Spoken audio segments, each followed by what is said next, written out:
This is the Nightwolf howling at you, and today we're going to continue our Dreadnok week with the Dreadnok Ripper figure from G.I. Joe Classified. So we've hit back to the plastic-free packaging, and we see just an image of him on the front in one of the poses with the jaws of life.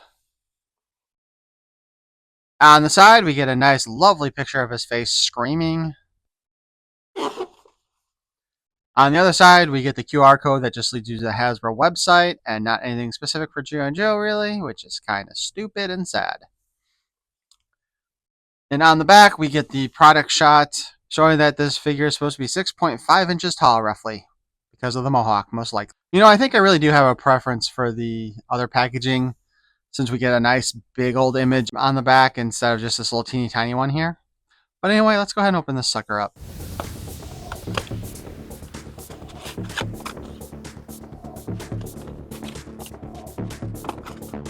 Got it, face.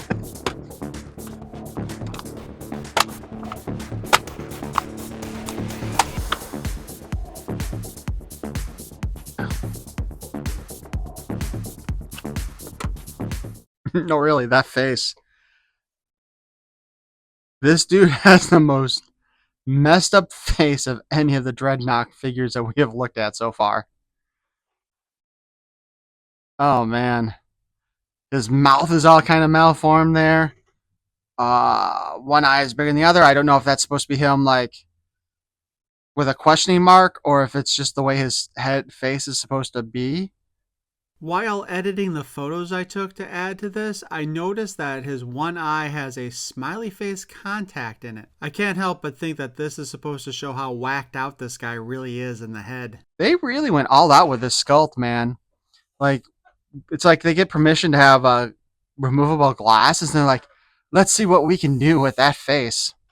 Also, on a side note here, it looks like this is supposed to be a razor blade hanging from his ear. Yeah, on the product shot. Though, for whatever reason, they painted it black instead of silver, so it doesn't really stand out like I'm sure it was supposed to. I wonder if it's still sharp because kind of wondering if like he turns his head the wrong way, if he's going to slice himself open.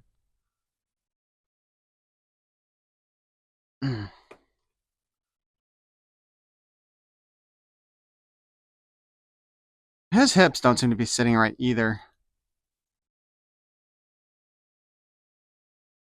Like, looking at this, the left side here, it kind of looks like it's sitting further out on the peg than normal for the G.I. Joe figures.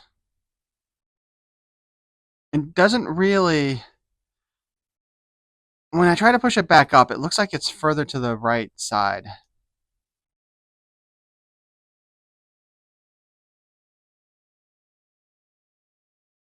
Let's go take a look at his equipment here.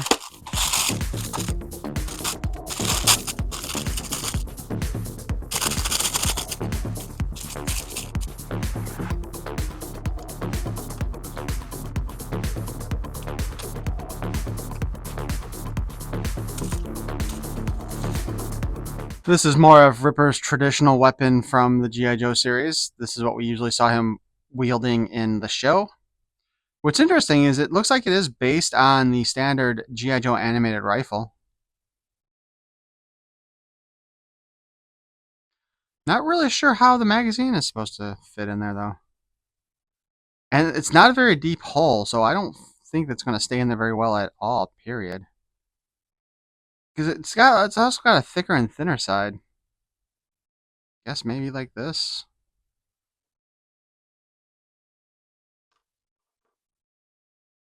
He comes with his sunglasses.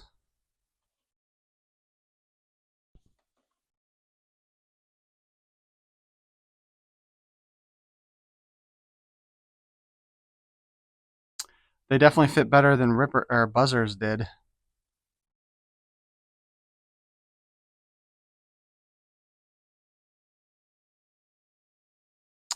We have a well, I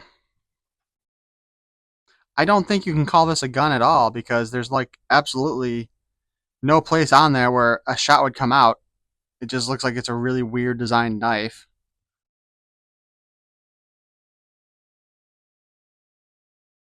That hip here is really bothering me.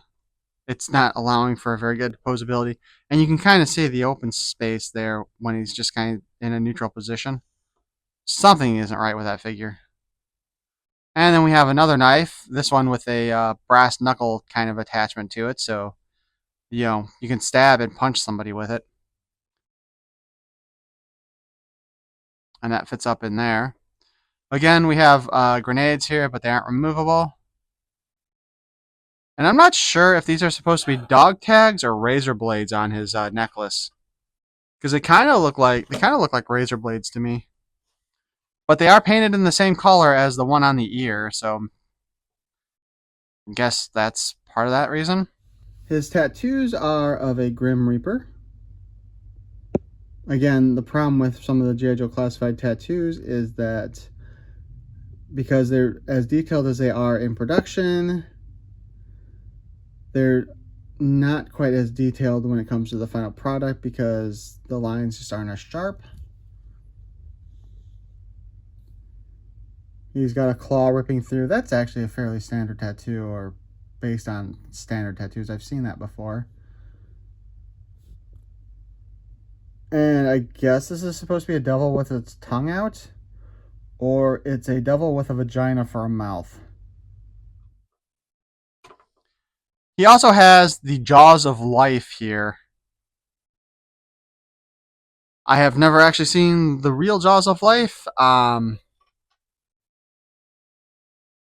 don't know why, but I have this feeling that it's not quite designed this way. But if you've seen them, let me know.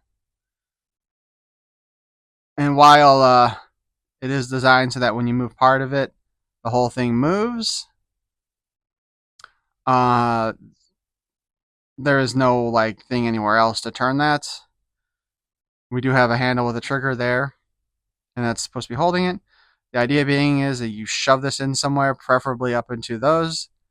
Then you would have this open, and it would tear apart or force open whatever it is that you were using it on.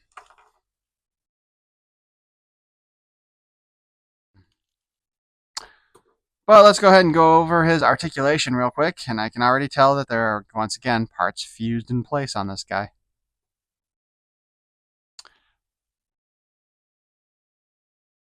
Head-wise, it's just the glasses came off again. It's just the standard ball joint at the top, no hinge. He can look down. He can kind of look up, not very much because the little hair thing on the back of his mohawk gets in the way. Look left, look right. Again, the ponytail and his harness really kind of affect your ability to do that, and it's kind of obnoxious. We can hinge the arm up and down, and this one actually goes nice and smoothly, unlike a lot of other ones recently. There is what looks to be a butterfly joint, but there's almost virtually no movement whatsoever in them on this figure, and that might just be my copy, or it might be a problem with the production line altogether. We have a bicep cut, so he can spin it all around. This thing on his arm keeps on falling off.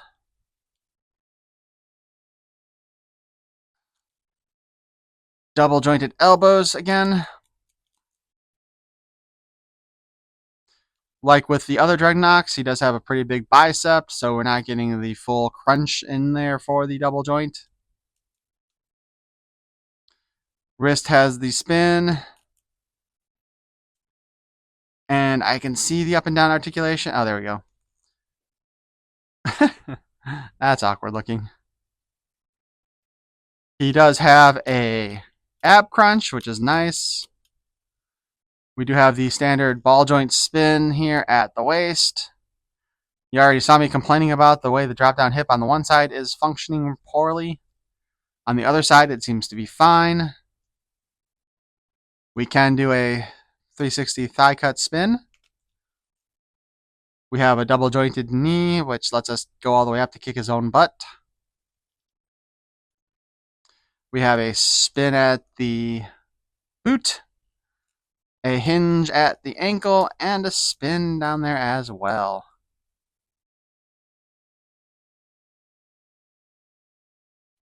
Oh my god.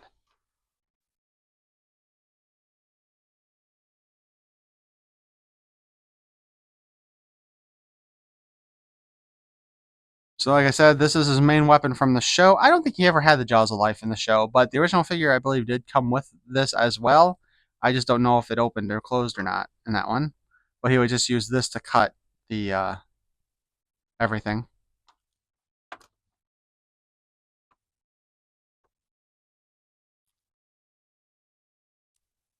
Ah, balls.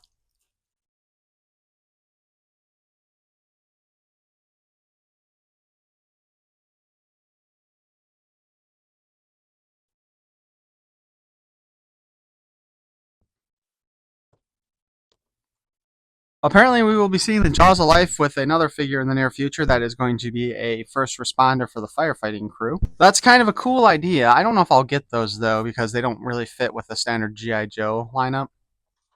But then again, having some civilian characters with it would be kind of nice, too. Something kind of occurred to me while I was doing the photos. But aside from the fact that you could use these Jaws of Life in order to open stuff up, I'm assuming that they also mechanically close, so you could crush something in there too, like a human skull. Just saying. But now, if we look back to his original file card from the 80s, we have the Dreadnok, codename Ripper. File name, Harry Nod. Anyone want to bet he got called Harry Knob a lot as a kid? Place of birth, Grim Cape, Tasmania. Down in Tasmania, down in Tasmania. There are devils in Tasmania, and Ripper is probably the meanest of them all. Was expelled from nursery school for extorting candy from his schoolmates and spent most of his adult life in various correctional institutions. He is a professional criminal motivated by greed and malignant dislike for the niceties of civilization, except for motorcycles. Specialty and MO, modus operandi, edged weapons and cutting tools. Is known throughout the swamps for using his blade like a cross between a fireman's axe and a can opener to unlock gates and crack safes. Is it just me, or does it seem like two of the Dreadnoks came from the Australian area? Because last I checked, Tasmania is either part of Australia or really close to it. Then we've got, uh, Buzzer, who was from the UK, I want to say. So where the hell is Zartan from? I mean, he doesn't have any real accent himself, but his siblings both kind of have, I guess, at least in the animated series, more of a British accent, I want to say. That'll do it for this figure on Dreadnought Week. Please let me know what you think. Especially want to hear about that face, man. That is a very, very unique head sculpt. I like the creativity, but that thing is terrifying. And if you'd like to see more of my content, feel free to subscribe. And if you want to share it with other people, that'd be great. Now that we got Zartan and the original 3 Dreadnoks out of the way, it's time to go with some of the later ones. Thanks for watching. Peace and love. Action! We're called Slither, you'll be joining us soon. A band of vipers playing our tune. With an iron fist and erectile yes, we shall rule. What is that idiot doing? We've heard it before.